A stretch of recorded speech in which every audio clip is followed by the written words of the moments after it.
கோவை பாப்பநாயக்கன் பாலை பகுதியில் 1.5 லட்சம் லஞ்சம் பெற்ற அறநிலையத்துறை அதிகாரி கைது செய்யப்பட்டுள்ளார். சூலூரைச் சேர்ந்த சுரேஷ் என்பவரிடம் லஞ்சம் பெற்றபோது அறநிலையத்துறை அதிகாரி இந்திரா கைது செய்யப்பட்டிருப்பதாக தற்போதைய மற்றொரு அண்மை செய்தி வெளியாகி இருக்கிறது. ஞானசேகரன், லஞ்சம் வாங்கிய அறநிலையத்துறை அதிகாரி தற்போது அதிரடியாக கைது செய்யப்பட்டிருக்கிறார். இது குறித்த விவரங்களை நீங்க தொடரலாம் ஞானசேகரன்.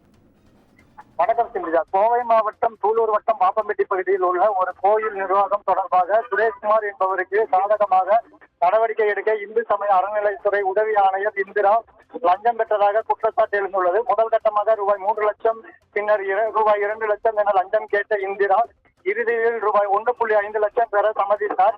லஞ்ச பணத்தை நேரடியாக கை வைக்காமல் பையில் வைக்குமாறு சுரேஷ்குமாரிடம் அவர் கூறியதாக தெரிய வந்துள்ளது. இந்நிலையில் முன்கூட்டியே தகவல் பெற்றிருந்த லஞ்ச ஒழிப்புத்துறை அதிகாரிகள் மறைந்து கண்காணித்து வந்தனர். அந்த நேரத்தில் சாலையில் பணம் பரிமாறம் நடக்கும் போது இந்திராவை அதிகாரிகள் பிடித்து ரூபாய் 1.5 லட்சம் பணத்துடன் கைது செய்துள்ளனர். இச்சம்பவம் தொடர்பாக உரிய சட்ட நடவடிக்கை எடுக்கப்படும் என தொடர்ந்து விசாரணை நடைபெற்று வருகிறது.